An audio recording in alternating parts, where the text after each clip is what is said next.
என்ன பொறுத்த வரைக்கும் ஜனநாயகத்தில் 100 விழுக்காடு ஓட்டு பெற்று வெற்றி தோல்வி நிர்ணயம் பண்ணுறோம்.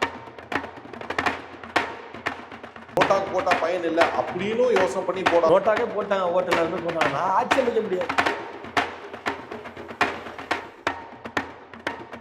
தேர்தல் ஆணையமே நேர்மையானதாக கேள்வி எழுந்திருக்குது. தேர்தல் ஆணையத்தில் 2 பேர் பகை. மைக்கு கொடுத்தாச்சு, அவருக்கு பம்பரம் தரலை, பானை இன்னும் கொடுக்கல.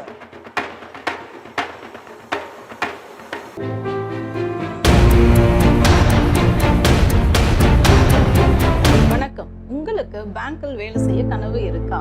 உங்களோட கிராஜுவேஷன் 50% மேல இருக்கா? உங்களுடைய வயசு 26க்கு மிகாமல் இருக்கா? உங்களோட கனவை நினைவாக்க IPP சென்னையில ஜாயின் பண்ணுங்க. பிரைவேட் பேங்க்ஸ்ல வேலையில சேருங்க. மேலும் விவரங்களுக்கு கீழே உள்ள இணையதளத்தை அணுகவும். ஐயா, இப்போ இந்த சின்னங்களை பெரிய குழப்பங்கள் உருவாயின்னு ஒரு சின்னம் திடீர்னு ஒருத்தருக்கு மாத்திக்கிட்டே இருக்காங்க. இதுல என்ன குழப்பம்? எப்படி இந்த சின்னங்களை எப்படி ஒரு கட்சிக்கு கொடுக்குறாங்க? அதுல என்ன ஒரு கணக்கு? இது சின்னங்கள் கொடுக்கப்படுறது இப்போ தேர்தல் ஆணையம் ரொம்ப ஸ்ட்ரிக்டா ஃபாலோ பண்ணுது. பழைய மாதிரி கிடையாது. இப்போ ஒரு கட்சியோட சின்னத்தை கொடுத்தாச்சு. பழைய காலத்துல நம்மளோட கேட்கிற சின்னத்தை கொடுத்துருவாங்க. இப்போ அப்படி கிடையாது. இப்போ அவங்க ஒரு லேபிள் போட்டுருக்காங்க. அது எப்படின்னா எப்படி அந்த சின்னத்தை ஒதுக்கீடு பண்றதுன்னு சொல்லி ஒரு வரமுறை வச்சிருக்காங்க. இன்னொரு விஷயம் இருக்குது. இந்த கட்சிகள் என்ன பண்றோம்னா அவங்க சின்னம் பெற்றிருப்பாங்க. இந்த சின்னத்தை பெறதுக்கான தேதியெல்லாம் தராங்க. இப்போ நாம் தமிழருடைய சின்னம் அவருக்கு முறையான தேதியில விண்ணப்பிக்காததுனால போச்சுன்னு சொல்லி சொல்றாங்க. அவர் விவசாயி சின்னம் வச்சிருந்தாரு. அந்த விவசாயி சின்னம் அவர் அந்த குறிப்பிட்ட டேட்ல அவர் விண்ணப்பிக்காததுனால அது தரப்படலை அப்படின்னு சொல்லி தேர்தல் ஆணையம் தரப்புலையும் அவரை எதிர்த்து பேசக்கூடிய பாஜக தரப்புலையும் சொல்லப்படுது. ஆனா இவர் அப்படி இல்லைன்றார். எங்களை இவங்க வேணுக்குன்னே பண்ணிட்டாங்க அப்படின்னு சொல்லி இவர் தரப்பு சொல்றாங்க. இதை சீர்தூக்கி பார்க்கும் பொழுது ஒரு கருத்து ஒன்று ஓடுது. தேர்தல் ஆணையம் நடுநிலையா செயல்படுதா செயல்படலையா? பாஜக ஒரு கூட்டணி, இப்போ திமுக இவங்கெல்லாம் ஒரு கூட்டணியா இருக்காங்க. சீமான் தனியா நிற்கிறாரு. சீமான் தனியா நின்னாலும் அவரும் எதிர்கட்சியாக கருதப்படுறாரு. இப்போ தேர்தல் ஆணையம் என்ன பண்ணியிருக்கு? பாஜகவோட நிற்கக்கூடிய கட்சி தமிழ்நாட்டில், நம்ம தமிழ்நாட்டில் பேசுவோம், வெளிநாட்டில் பேச வேணாம், வெளி மாநிலத்தில் பேச வேணாம். தமிழ்நாட்டில் பாஜக கூட்டணியில் இருக்கக்கூடிய வாசன் அவர் போய் கூட்டணி பார்த்த உடனே அதுக்கு அடுத்த நாளே அவருக்கு சைக்கிள் சின்னம் ஒதுக்கியாச்சு அறிவிப்பு தேர்தல் ஆணையம்.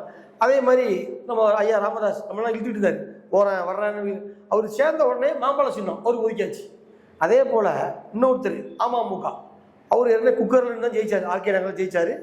அவருக்கும் அந்த குக்கரை ஒதுக்கியாச்சுன்னு சொல்லி தேர்தல் ஆணையம் அறிவிச்சு முடிஞ்சு அவங்களுடைய பயணம் பிரச்சாரம் போய்கிட்டு இருக்கு. இதே நேரத்தில் இந்த எதிர்கட்சி இருக்காங்க பார்த்தீங்களா, திமுக இருக்காங்க அதிமுக பம்பரம். அவங்க பம்பரன்றது பழைய சின்னம், அவங்களுக்கு அதை தர முடியாதுன்னு சொல்லி ஒரே பண்ணி வாக்குவாதம் பண்ணி அவங்க கோர்ட்டில் மனு தாக்கல்லாம் பண்ணி எல்லாமே பண்ணா கூட பம்பரம் சின்னம் இல்லைன்ட்டாங்க. இப்போ அவர் சுயேட்சையெல்லாம் போட்டிட போறோம்னு சொல்றாரு.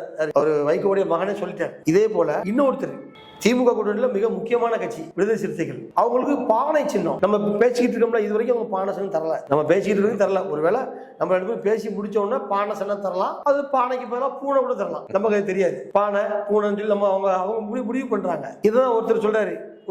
ஒரு அரசியல் விமர்சகர் சொல்லியிருந்தாரு, அப்பா ஏதாவது ஒரு சின்னம் சொல்லிட்டு வெண்டைக்காய் கொடுத்தா என்னப்பா பண்றது, வெண்டைக்காய் கொண்டு வீடு வைப்போம், வெண்டைக்காய் கொண்டு போய் ஷாக் பண்ணி பாப்பா அப்படின்னு சொல்லி கேட்கிறாரு. யாரு? தேர்தல் ஆணையத்துக்கு கேள்வி கேட்கிறாரு. இப்போ அதே மாதிரி விவசாய சின்னத்தை அவருக்கு கொடுக்கறது மட்டும் இல்லாம அவருக்கு மைக் சின்னம் கொடுத்தாங்க. மைக் வேண்டாம்னு சொல்லிட்டு அவர் போய் தேர்தல் ஆணையத்தை முறையிட்டாரு. யாரு?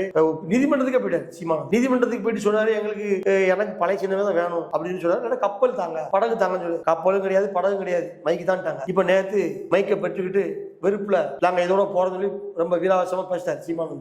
மைக்கு கொடுத்தாச்சு, அவருக்கு பம்பரம் தரல, பானை இன்னும் கொடுக்கல. இது எதுக்கு? எலெக்ஷன் கமிஷனுக்கு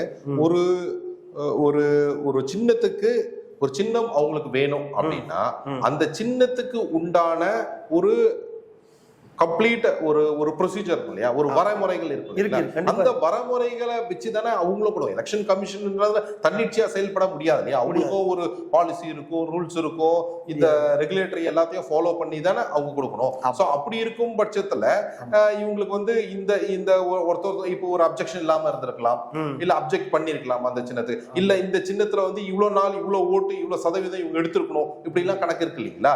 இந்த கணக்கெல்லாம் கொண்டு வந்து தானே அவங்க ஒரு சின்ன இல்ல சின்னத்தை அங்கீகாரம் பெற்ற சின்னத்தை வாங்குறதுக்கு டேட் கூட இருக்கு உங்களுக்கு. நீங்க இப்ப ரிஜிஸ்டர் பண்றீங்கல்ல, ஒரு நிறுவனத்தை ரிஜிஸ்டர் பண்றீங்க, இந்த வருஷத்துல முடியும் போது அதுக்கு முன்னாடியே போய் நீங்கள் காலாவதி ஆகிறதுக்கு முன்னாடி நீங்கள் திருப்பி ரினியூ பண்ணிடணும்.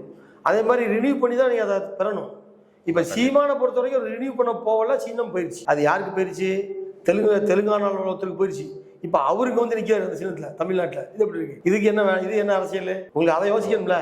இப்போ சின்னத்தை மட்டும் அவருக்கு முட்டம் இல்லாமல் அந்த சின்னத்தை இன்னொருக்கு வெளி மாநில கட்சி கொடுத்து அந்த கட்சிக்காரர் வந்து இங்க வந்து தேர்தலில் போட்டி போட மாட்டாரு. இல்ல ஒரு சின்னம் மட்டுமே ஒரு கட்சியை வந்து இப்போ உங்களுக்கு இப்போ வந்து அவங்க 6% ஓட்டு வாங்கியிருக்காங்க சீமான் கட்சிக்காரங்க. அதுக்கு சின்னம் ஒரு காரணம், விவசாயி சின்னம். விவசாயி சின்னத்தை ஓட்டு போட்டுருப்பான்ல, இப்போ அவன் திருப்பி அதிலே போட்டுவான்ல. இவன் ஓட்டு பிரிஞ்சிருமில்ல, இவனுக்கு வந்து இந்த ஓட்டு பிரிய வாய்ப்பு இருக்குல்ல. அதான் அப்பதான் யோசிப்பாங்க அவங்க, அந்த கட்சியை யோசிப்பாங்க.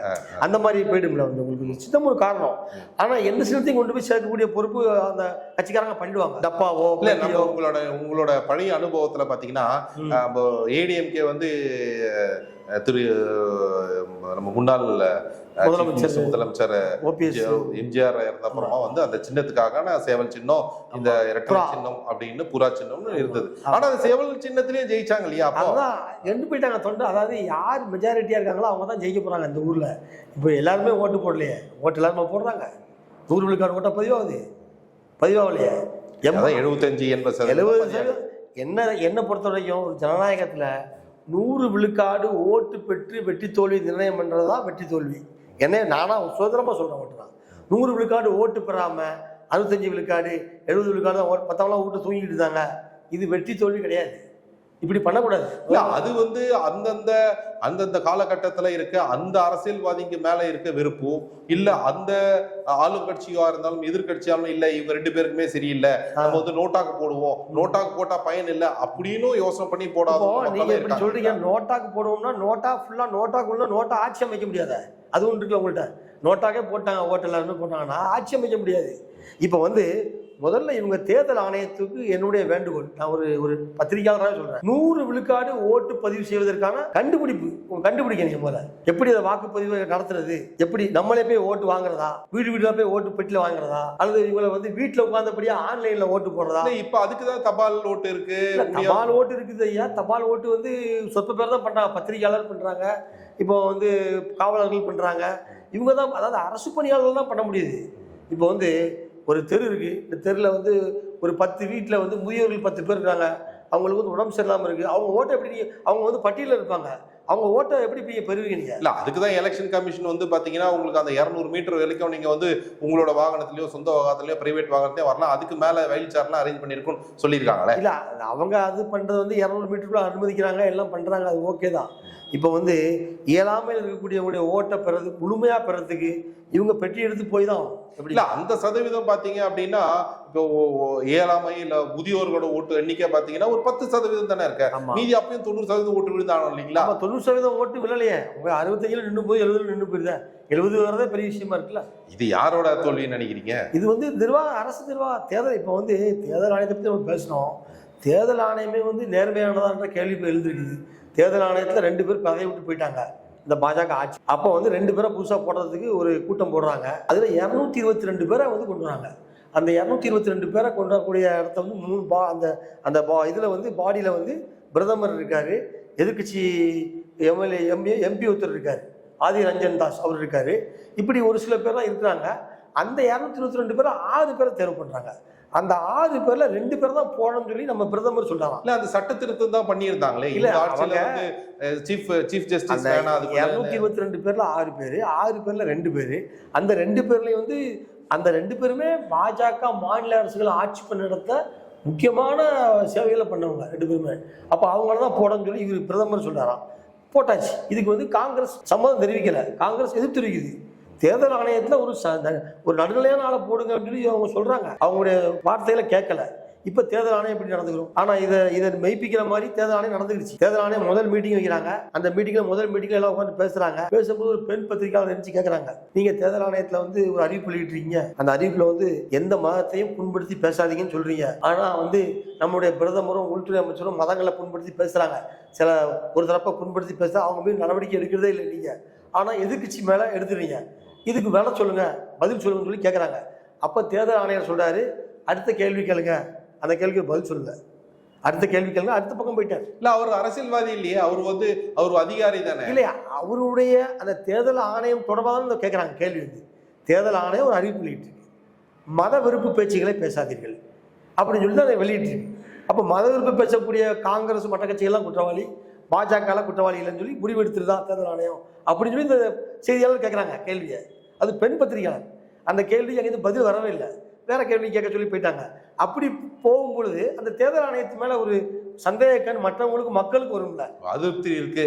மக்களுக்கு இந்த தேர்தல் ஆணையத்து மேல அதிருப்தி இருக்கு. கட்சிகளுக்கு வருதோ வரலையோ ஒரு கேள்வி கேட்கக்கூடிய திருப்பருக்கு பதில் சொல்லாம அடுத்த கேள்விக்கு போங்கன்னு சொல்லும் பொழுது அப்போ வந்து அந்த மக்கள் வந்து அதை யோசிப்பாங்கல்ல, என்ன இது இப்படி தேர்தல் ஆணையம் இப்படி நடந்துக்கிட்டாரு, அப்போ நான் அவர் ஏதாவது பதில் சொல்லணுமா இல்லை, சொல்லவே இல்லை. ஸோ அப்படி இருக்கும்பொழுது இந்த சின்ன ஒதுக்கீட்டில் கூட ஒருதலை பட்சமாக நடந்திருக்கலாம்னு சொல்லி மக்கள் மத்தியில் கருத்து நிலவலாம்ல. மற்ற மக்கள் அப்படி ஃபீல் பண்ணுவாங்க. மக்கள் வந்து ஓ என்ன தேர்தல் ஆணையம், அவங்களே தேர்தல் ஆணையத்தை வச்சுக்கிட்டாங்க, அவங்களே சின்னத்தை ஒதுக்கிட்டாங்க, இவங்க யாருமே எதுவும் பேச விடலை அப்படின்னு சொல்லி ஒரு ஃபீலிங் வந்து மக்கள் மத்தியில் இருக்கும்ல.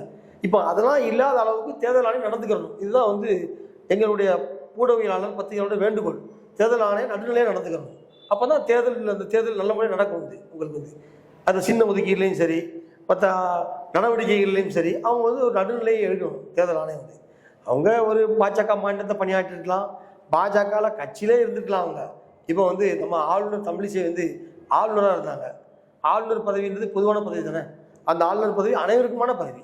இப்போ என்ன பண்ணிட்டாங்க, அவங்க போட்டியிடுறதுக்காக திருப்பி கட்சி சேர்ந்துருக்காங்க. இங்கே இருந்தாங்க இல்லை அது வந்து அரசியல் அமைப்புல நமக்கு சட்டம் இருக்கு இல்லைங்களா, அதுக்கு ஒரு நீங்க இதுல போட்டியிட கூடாது அப்படின்னு கிடையாது. இல்லை அவங்க அதுக்காக வேண்டிய கட்சியில வந்து சேர்ந்து போட்டியிடுறாங்க. இப்போ அதுக்கு முன்னாடி ஆளுநராக இருந்தாங்க, இப்போ அதுக்கு ஆளுநருக்காக முன்னாடி அவங்க கட்சியில் இருந்தாங்க, கட்சி தலைவராக இருந்தாங்க.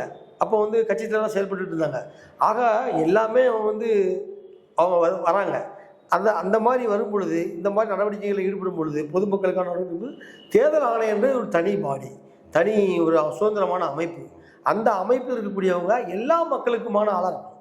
எல்லா மக்களுக்கும் மீன்ஸ் வந்து எல்லா கட்சிக்குமான ஆளாக இருக்கும். எல்லா கட்சிக்குமான ஆளாக இருந்தால் தான் எல்லா மக்களுக்கும் ஆளாக அவங்க இருக்க முடியும்.